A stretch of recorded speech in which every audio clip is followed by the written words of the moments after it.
कुरुक्षेत्र के लघु सचिवालय में सभी निजी स्कूल संचालकों ने उपायुक्त को ज्ञापन सौंपा। वह कुरुक्षेत्र में सभी निजी स्कूलों ने कल सोमवार के दिन अपने स्कूलों को बंद रखा। कारण था कि कुछ दिन पहले कुछ अभिभावकों ने एक स्कूल पर रोष स्वरूप ताला लगा दिया था।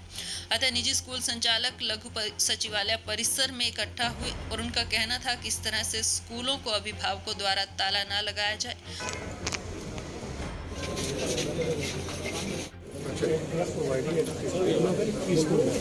मैं कुरुक्षेत्र मॉडल पब्लिक स्कूल से हूँ। सबसे पहले तो मैं आज आए हुए जितने भी हमारे स्कूल्स हैं और जितने हमारे एसोसिएशन हैं प्राइवेट स्कूल्स की, उनका मैं आभार व्यक्त करती हूँ कि ये छोटे से बुलावे पे आज यहाँ पे सब एकत्रित हुए हैं और डीसी साहब को ज्ञापन दिया है। आज पेरेंट्स को हमने ये दिखाना था कि स्कूल्स भी एक है। अगर पेरेंट्स एक हो सकते हैं तो स्कूल्स भी एक हो सकते हैं। आज आप ये देखिए कि कोई आपको पीले रंग की बस जो है सड़क पे दौड़ती हुई नजर नहीं आएगी। आज सभी स्कूल्स ने, चाहे वो कोई बड़ा है चाहे छोटा है, सबने हमारा साथ दिया है। और जैसा कि बात आ रही है कि योगेश जी ने किया, वो गलत किया, क्योंकि ऐसे है कि पॉलिटिकल पार्टी, देखिए मैं भी एक पॉलिटिकल पार्टी से बिलोंग करती हूँ, लेकिन आप ये देखिए कि स्कूल्स का जो मुद्दा है वो केवल एजुकेशन देना है, ना कि हमें जो है पॉलिटिकली जो है स्ट्रांग होकर ये कहना कि हम तुम्हारा साथ देंगे। ऐसा कुछ नहीं है, क्योंकि हम लोग एक एजुकेशन दे रहे हैं। जहाँ तक यूनिफॉर्म चेंज की बात है, 4-5 साल होने के बाद में हम लोग भी सोचते हैं कि बच्चे जो हैं इस यूनिफॉर्म को पहन के उकता गए हैं तो उसको चेंज कर दिया जाए। और बुक्स जो है शहर में ये भी कहा जा रहा है कि मतलब कि जहाँ पर भी स्टडी हो वहाँ पर एनसीईआरटी किताबें लगवाई जाए। टीचर्स बॉन्डिंग करते हैं कि मतलब अपने जो टीचर डिपोट पे भेजते हैं वहाँ से बुकें खरीदनी है। इसको लेकर के क्या कहेंगे? बुक्स के रिगार्डिंग मैं बताना चाहूँगा, क्योंकि एससीईआरटी की जो बुक्स बाजार में आज भी अवेलेबल नहीं है। हरियाणा बोर्ड के जो स्टेट बोर्ड के स्कूल हैं उनके लिए एससीईआरटी की बुक्स होती हैं जो बाजार में उपलब्ध नहीं है। केवल गवर्नमेंट स्कूलों को वो प्रोवाइड की जा रही हैं। और एससीईआरटी की अगर बाजार में उपलब्ध है वो डुप्लीकेट है। उसकी चेकिंग के बाद फिर स्कूल वालों को कहा जाएगा कि ये बुक्स आपने कैसे लगवाई। आगे मैं बताना चाहता हूँ एनसीईआरटी बुक्स के लिए कि एक तो हरियाणा प्रोग्रेसिव स्कूल कॉन्फ्रेंस ने अभी एक कोर्ट केस दायर किया था जिसमें माननीय कोर्ट ने माना कि एनसीईआरटी बुक्स लगाना गलत है। और आज की डेट में नो कोर्सिव एक्शन का जजमेंट है हमारे पास कि जब तक कि अगला फैसला नहीं हो जाता, सरकार के साथ हमारी बातचीत नहीं हो जाती, तब तक इस पर कोई कोर्सिव एक्शन ना किया जाए। उसका रीजन क्या है कि हमारे पास आईसीएसई बोर्ड है, हमारे पास सीबीएसई बोर्ड है, हमारे पास आईपी बोर्ड है हरियाणा में। सबकी एक जैसी किताबें नहीं लग सकती।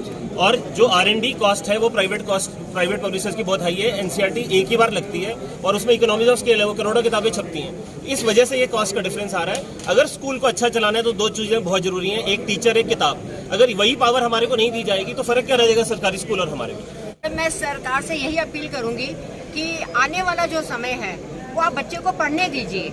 उनका भविष्य जो है वो आज अगर एक राजनेता पैदा होता है या अगर आज एक आप ये देखिए बड़े बड़े आईएएस ऑफिसर्स पैदा होते हैं तो केवल हमारे माध्यम से होते हैं, हमारे स्कूल्स के माध्यम से होते हैं। अगर हम उन्हें शिक्षा देंगे, उनको शिक्षित करेंगे, तभी तो आज राजनेता बनेंगे।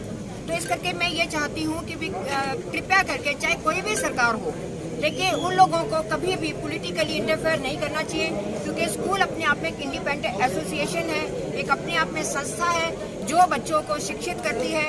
और पेरेंट्स और टीचर्स और स्कूल का एक ऐसा रिलेशन होना चाहिए बड़ा मधुर कि उनके प्रॉब्लम्स वही सॉल्व करे, ना कि उसमें पॉलिटिकल पार्टीज इन्वॉल्व हों। प्रशासन से वो लोग अपील कर सकते हैं, हमसे अपील कर सकते हैं। तो एसएलसी के टाइम जो एक नीचे लाइन लिखी जाती है कि उनके व्यवहार के बारे में, तो क्या ऐसा कोई एक्शन लिया जाएगा जिनका व्यवहार सही नहीं एसएलसी के समय जो? हाँ, अब तो देखो ऐसा लेंगे सर, क्योंकि ऐसे आज तक कभी नहीं लिया, क्योंकि उन्होंने अब हमें मजबूर कर दिया इतनी बदतमीजी और इतना हमारे साथ मिसबिहेव करके। अब तो हम इस पे जरूर सोचेंगे। मैम, सरकार को क्या कोई ऐसी कौन सी पॉलिसी लेके आनी चाहिए जिससे जो ये पेरेंट्स और टीचर्स के बीच में जो चाहे वो 134A को लेके रहा हो, पिछले साल जो है हरियाणा में काफी धरने प्रदर्शन हुए, तो ये चीजें जो हैं खत्म हो और समाज में जो सोसाइटी में शांति बनी रहे। फर्स्ट ऑफ ऑल तो फॉर्म नंबर 6 में चेंज लाने की जरूरत है जी। दूसरी बात ये है कि मैडम ना तो मैं विजडम वर्ल्ड का रिप्रेजेंटेटिव हूँ, ना मैं योगेश शर्मा जी का, लेकिन न्यूज़पेपर्स के थ्रू मैं एक जरूर पढ़ रहा हूँ कि योगेश शर्मा जी आरोप लगा रहे हैं कि विजडम वर्ल्ड की मान्यता जो है नहीं है। विजडम वर्ल्ड की साइट पे जाइए, सारे कागज वहाँ पे अवेलेबल हैं, उनको चेक जो है किया जा सकता है। और कोई भी इंस्टीट्यूशन है बिना मान्यता के इतना बड़ा स्कूल नहीं चलाएगा। तो ये फॉर्म नंबर 6 में कौन सी आपने करेक्शन करने को कहा है? जैसे उनकी कंपोजिट फी है, पेरेंट्स को कंपोजिट फी का क्लियर नहीं है, उसमें एनुअल चार्जेस, पिछले जो फॉर्म्स होते थे annual charges, admission fees, examination fees, अलग अलग पॉइंट्स होते थे। लेकिन इस बार सरकार ने क्या किया, सारी एक ही फीस बना दी, कंपोजिट फी। उसमें एडमिशन भी है, एनुअल चार्जेस भी है और एग्जामिनेशन चार्जेस भी इंक्लूड है उसमें। इसी से पेरेंट्स को ये लग रहा है इसी कि वजह से फीस पेरेंट्स काफी को बढ़ कंफ्यूजन हो रही है, उनको लगता है इसी से लग रहा है। ज़्यादा पढ़ाई